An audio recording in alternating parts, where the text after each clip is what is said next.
അപ്പസ്തോലന്മാരുടെ പ്രവർത്തനങ്ങൾ 22-ാം അധ്യായം. യഹൂദരോട് പ്രസംഗിക്കുന്നു. സഹോദരരെ, പിതാക്കന്മാരെ, നിങ്ങളോട് എനിക്ക് പറയാനുള്ള ന്യായവാദം കേൾക്കുവിൻ. ഹെബ്രായ ഭാഷയിൽ അവൻ തങ്ങളെ അഭിസംബോധന ചെയ്യുന്നത് കേട്ടപ്പോൾ അവർ കൂടുതൽ ശാന്തരായി. അവൻ പറഞ്ഞു, ഞാൻ ഒരു യഹൂദനാണ്. കിലിക്യായിലെ താർസോസിൽ ജനിച്ചു. എങ്കിലും ഈ നഗരത്തിലാണ് ഞാൻ വളർന്നത്. ഗമാലിയേലിൻ്റെ പാദങ്ങളിലിരുന്ന് പിതാക്കന്മാരുടെ നിയമത്തിൽ നിഷ്കൃഷ്ടമായ ശിക്ഷണം ഞാൻ നേടി. ഇന്ന് നിങ്ങളെല്ലാവരും ആയിരിക്കുന്നത് പോലെ ഞാനും ദൈവത്തെക്കുറിച്ച് തീഷ്ണത നിറഞ്ഞവനായിരുന്നു. പുരുഷന്മാരെയും സ്ത്രീകളെയും ബന്ധിച്ച് കാരാഗൃഹത്തിലടച്ചുകൊണ്ട് ഈ മാർഗത്തെ നാമാവശേഷമാക്കത്തക്ക വിധം പീഡിപ്പിച്ചവനാണ് ഞാൻ. പ്രധാനാചാര്യനും ജനപ്രമാണികളുടെ സംഘം മുഴുവൻ തന്നെയും എനിക്ക് സാക്ഷികളാണ്. ദമാസ്കസിലുള്ളവരെയും ബന്ധനത്തിലാക്കി ജെറുസലേമിൽ കൊണ്ടുവന്ന് ശിക്ഷിക്കുന്നതിനു വേണ്ടി ഞാൻ അവരിൽ നിന്ന് സഹോദരന്മാർക്കുള്ള കത്തുകളും വാങ്ങി അവിടേക്ക് യാത്ര പുറപ്പെട്ടു. മാനസാന്തര കഥ. ഞാൻ യാത്ര ചെയ്ത് മധ്യാഹ്നത്തോടെ ദമാസ്കസിനടുത്തെത്തിയപ്പോൾ പെട്ടെന്ന് സ്വർഗത്തിൽ നിന്ന് ഒരു വലിയ പ്രകാശം എൻ്റെ ചുറ്റും വ്യാപിച്ചു. ഞാൻ നിലത്തു വീണു. ഒരു സ്വരം എന്നോട് ഇങ്ങനെ പറയുന്നത് കേട്ടു: സാവൂൾ, സാവൂൾ, നീ എന്നെ പീഡിപ്പിക്കുന്നത് എന്തുകൊണ്ട്?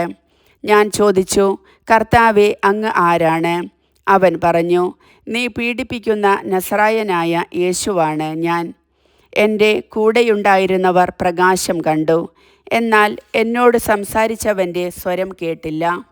ഞാൻ ചോദിച്ചു, കർത്താവേ, ഞാൻ എന്തു ചെയ്യണം? കർത്താവ് എന്നോട് പറഞ്ഞു, എഴുന്നേറ്റ് ദമാസ്കസിലേക്ക് പോവുക.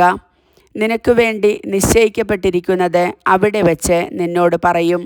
പ്രകാശത്തിൻ്റെ തീഷ്ണത കൊണ്ട് എനിക്ക് ഒന്നും കാണാൻ സാധിക്കാതെ വന്നപ്പോൾ എൻ്റെ കൂടെയുണ്ടായിരുന്നവർ കൈക്കു പിടിച്ച് എന്നെ നടത്തി.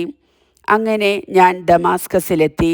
അവിടെ താമസിച്ചിരുന്ന സകല യഹൂദർക്കും സുസമ്മതനും നിയമം അനുസരിക്കുന്നതിൽ നിഷ്ഠയുള്ളവനുമായിരുന്ന അനനിയാസ് എന്ന ഒരു മനുഷ്യൻ എൻ്റെ അടുത്തു വന്ന് പറഞ്ഞു, സഹോദരനായ സാവൂൾ, നിനക്ക് കാഴ്ച തിരിച്ചു കിട്ടട്ടെ.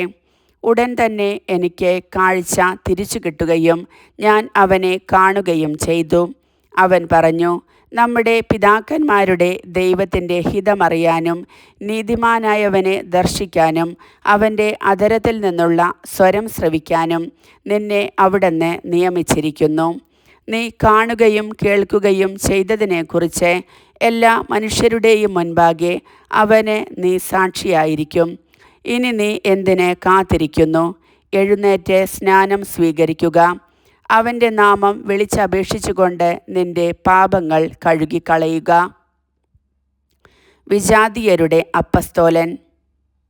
ഞാൻ ജെറുസലേമിൽ തിരിച്ചു വന്ന് ദേവാലയത്തിൽ പ്രാർത്ഥിച്ചു കൊണ്ടിരിക്കുമ്പോൾ എനിക്കൊരു ദിവ്യാനുഭൂതിയുണ്ടായി. കർത്താവ് എന്നോട് ഇപ്രകാരം സംസാരിച്ചു കൊണ്ട് നിൽക്കുന്നത് ഞാൻ കണ്ടു. അവൻ പറഞ്ഞു, നീ വേഗം ജെറുസലേമിന് പുറത്തു കടക്കുക. കാരണം എന്നെക്കുറിച്ചുള്ള നിന്റെ സാക്ഷ്യം അവർ സ്വീകരിക്കുകയില്ല. ഞാൻ പറഞ്ഞു, കർത്താവേ, ഞാൻ സിനഗോഗുകൾ തോറും ചെന്ന് നിന്നിൽ വിശ്വസിക്കുന്നവരെയെല്ലാം ബന്ധനസ്ഥരാക്കുകയും പ്രഹരിക്കുകയും ചെയ്തിട്ടുണ്ടെന്ന് അവർക്കറിയാം.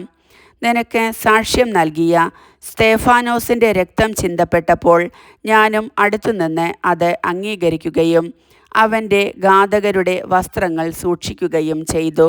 അപ്പോൾ അവൻ എന്നോട് പറഞ്ഞു, നീ പോവുക. അങ്ങ് ദൂരെ വിജാതീയരുടെ അടുക്കലേക്ക് ഞാൻ നിന്നെ അയക്കും. ന്യായാസന സമക്ഷം. ഇത്രയും പറയുന്നതുവരെ അവർ അവനെ ശ്രദ്ധിച്ചു കേട്ടിരുന്നു. പിന്നെ അവർ സ്വരമുയർത്തി വിളിച്ചു പറഞ്ഞു, ഈ മനുഷ്യനെ ഭൂമിയിൽ നിന്ന് നീക്കം ചെയ്യുക. അവൻ ജീവനോടെ ഇരിക്കാൻ പാടില്ല. അവർ ആക്രോശിച്ചുകൊണ്ട് തങ്ങളുടെ മേൽവസ്ത്രങ്ങൾ കീറുകയും അന്തരീക്ഷത്തിലേക്ക് പൂഴി വാരിയെറിയുകയും ചെയ്തു. അപ്പോൾ സഹസ്രാധിപൻ അവനെ പാളയത്തിലേക്ക് കൊണ്ടുവരാനും എന്ത് കുറ്റത്തിനാണ് അവർ അവനെതിരായി ആക്രോശിക്കുന്നതെന്ന് അറിയാൻ വേണ്ടി ചമ്മട്ടി കൊണ്ടടിച്ച് തെളിവെടുക്കാനും കൽപ്പിച്ചു. അവർ പൗലോസിനെ തോൽവാറുകൊണ്ട് ബന്ധിച്ചപ്പോൾ അടുത്തുനിന്ന ശതാധിപനോട് അവൻ ചോദിച്ചു, റോമ പൗരനായ ഒരുവനെ വിചാരണ ചെയ്ത് കുറ്റം വിധിക്കാതെ ചമ്മട്ടി കൊണ്ടടിക്കുന്നത് നിയമാനുസൃതമാണോ? ശതാധിപൻ ഇതു കേട്ടപ്പോൾ സഹസ്രാധിപനെ സമീപിച്ചു പറഞ്ഞു, അങ്ങ് എന്താണ് ചെയ്യാനൊരുങ്ങുന്നത്? ഈ മനുഷ്യൻ റോമ പൗരനാണല്ലോ. അപ്പോൾ സഹസ്രാധിപൻ വന്ന് അവനോട് ചോദിച്ചു, പറയൂ, നീ റോമ പൗരനാണോ? അതെ എന്ന് അവൻ മറുപടി നൽകി. സഹസ്രാധിപൻ പറഞ്ഞു, ഞാൻ ഒരു വലിയ തുക കൊടുത്താണ് ഈ പൗരത്വം വാങ്ങിയത്. പൗലോസ് പറഞ്ഞു, എന്നാൽ ഞാൻ ജന്മന റോമ പൗരനാണ്. അവനെ ചോദ്യം ചെയ്യാൻ ഒരുങ്ങിയിരുന്നവർ ഉടനെ അവിടെ നിന്ന് പിൻവാങ്ങി. പൗലോസ് റോമ പൗരനാണെന്ന് അറിഞ്ഞപ്പോൾ അവനെ ബന്ധനസ്ഥനാക്കിയതിൽ സഹസ്രാധിപനും ഭയപ്പെട്ടു. യഹൂദന്മാർ അവൻ്റെ മേൽ കുറ്റാരോപണം നടത്തുന്നതിൻ്റെ യഥാർത്ഥ കാരണം കണ്ടുപിടിക്കാൻ ആഗ്രഹിച്ചുകൊണ്ട് പിറ്റേ ദിവസം സഹസ്രാധിപൻ അവനെ മോചിപ്പിച്ചു.